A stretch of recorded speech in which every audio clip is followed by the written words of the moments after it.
Before we hop into the video, can you guys please do me a favor and leave a like and subscribe to the channel if you enjoyed the video, because we're so close to 5K. We're almost at 4,600. You guys have been destroying it, and you guys have been giving me so much love, and it's only up from here with Pirate Warriors and just in general content. If you enjoy the stuff that I put out, I really do much appreciate it. If you're new to the channel, I have a ton of videos that you can watch about Pirate Warriors 4 and more on the way, so look out for that. And with all that being said, enjoy the video. Welcome back to the channel, my fellow Pirate Warriors, and today we're going to be talking about the best way to grind souls. Now, there's before we get to that, I do want to talk about 2 to 3 things. First is going to be the fact that it's paid DLC. Second, about my video about the grinding souls method through the treasure log. And then 3, about how the stages kind of work, how they tick and stuff like that, so that way you can know what you're getting into when you buy the DLC or when you're on your way to grind. Obviously, if you're a veteran player, you're probably already grinding this and you're already doing all this stuff. This is more so for people, which I do get comments, believe it or not, from people that may not know what to do or may not know where to go to get this stuff. So I make these videos not for it's for everyone, but even if people might think it's obvious, some people might not know, right? I have people asking me about the Yamato, just acquiring skills and leveling up special attacks on the growth map, right? Some people don't even know that yet, right? So there's always an avenue to help people. So with all that being said, let's go into the first, thing before we get into the souls, which is the paid DLC thing. I am not a fan that this is paid DLC. Now, you can argue, oh, Geek, it's only $3. Oh, Geek, it's only $7 for the DLC. I mean, yeah, but at the end of the day, is it really the fact that it's not even new maps? They didn't bring back Skypiea, they didn't bring back Fishman Island. This DLC it's basically time attack mode with you guiding Yamato all around, so Yamato can see the sights, and you fight a bunch of enemies, right?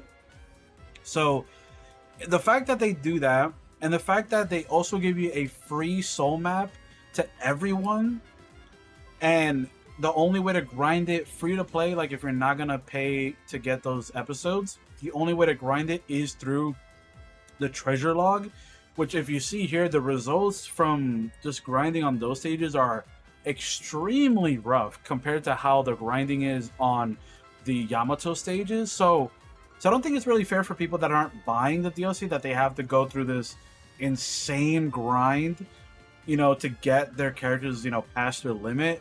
But again, I know people are going to say, it's just $3, just pay it. But, the point is that it shouldn't be $3 if the actual maps and the actual stages aren't that crazily different. They did add a couple things to the maps that I think are a plus. It's not all bad. I do think the Yamato interactions are all pretty well and all really fun and really cute and wholesome. Especially the Whole Cake Island stage, which was really cute for hearing Yamato just kind of fawn over all the candy and stuff like that. I think that was really adorable. Yamato interacting with a bunch of other characters, including DLC characters like Killer and stuff like that, and Luffy, and also those characters interacting with Yamato. I think that was actually a really cool touch from the DLC. So I think that's really, really cool. But then that brings me into my next topic, which is the video that I made about the treasure log and the best grinding stages. Now, that video, you might think, oh, well, that video is irrelevant now because, we have these new episodes coming out, and these episodes are obviously going to be the best way to grind these, souls and all that stuff. Yes and no. I agree with you that, maybe if you just buy the DLC, you don't have to worry about the treasure log.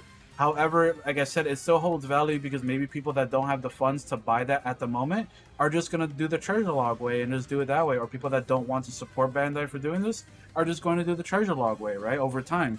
Because this is the thing where I don't want people to mini-max this because you're just going to burn yourself out. Because even with this new method, it's still not the crazy fastest, best way, but it's a lot faster, right? Okay, all that being said, this is how the stages work. So when you hop into the stage, you can either be Yamato or you can be someone else escorting Yamato everywhere. The stages are time attack. Basically, they're time gated.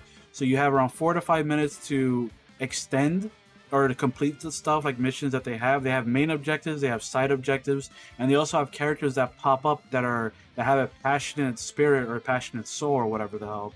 So the way these missions are, I think the best way to go about it if you're specifically grinding for souls is to play the mission as if you're trying to complete it. Now, I know it sounds obvious, but the reason is the more you do when it comes to the side missions and the main missions, then the more time you have to go and fight those passionate, enemies that pop up.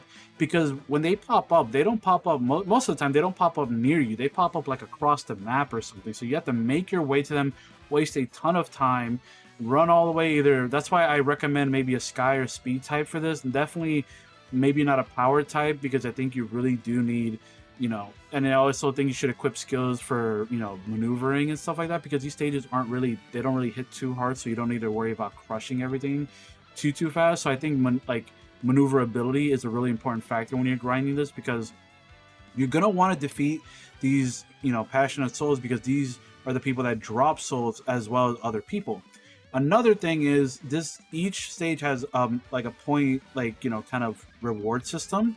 When you go up to 15,000, you get what you see on the screen here. You get, 5 of the small and the medium types for whatever souls they're offering, and 3 of the large all the way at the bottom. But they also give you, 3, they also give you 9 other souls, small or medium souls, all combined in the other reward tiers. And they also give you bronze, medals and stuff. So these stages are not only good for grinding souls, they're also pretty damn great for grinding the bronze medals specifically. I think these might be the best stages to grind the bronze medals as well.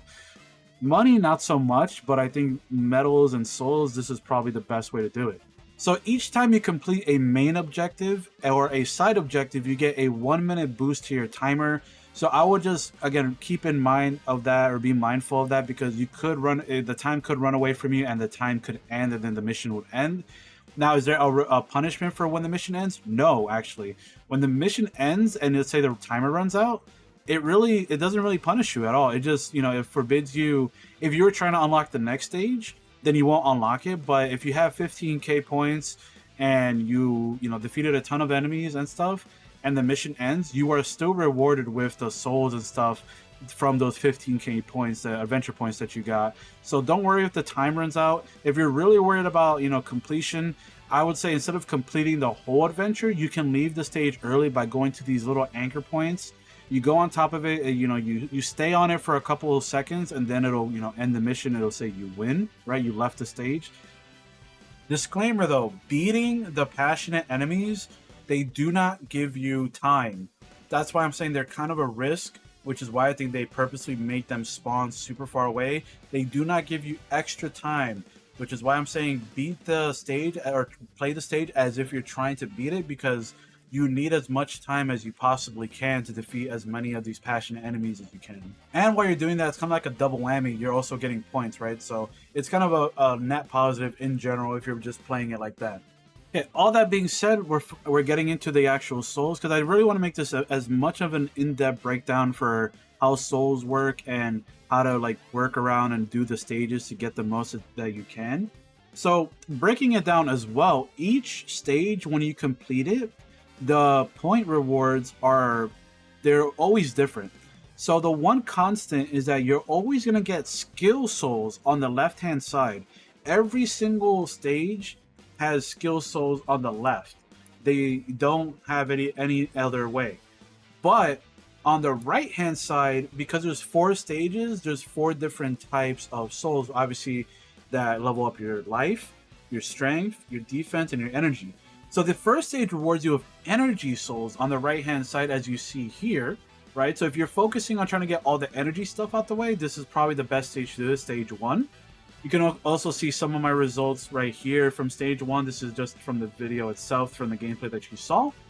Then if you go to stage 2, which is the Whole Cake Island one, you get life souls, which I guess kind of fits in theme with Big Mom's whole soul power, right? So again, the left side has skill souls and the right side has life souls. So what you're gonna do if you want to focus on the life ones, or you need life souls, I suggest going to the Whole Cake Island stage. These are my results from there as well. Lots of medals, right?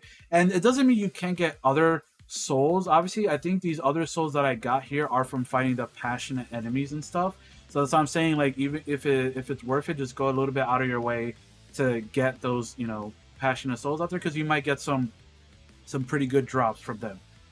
So moving on to the third stage, The third stage has defense souls, right? Again, kind of like a little pattern here. Then you can see my rewards here, which is a lot, right? You see 11 small, 9 medium, 4 large. But I also fought a couple of the passionate enemies, so I got a couple other, rarity types or whatever. And then you also go to the last stage, stage 4, which is the strength type of soul, which obviously you see on the right hand side. Like I said, I guess they made it 4 stages because of this reasoning right here, the way they set up the point system. Because if you wanted to have a stage specific for each, soul type, then you would have 5 stages, right?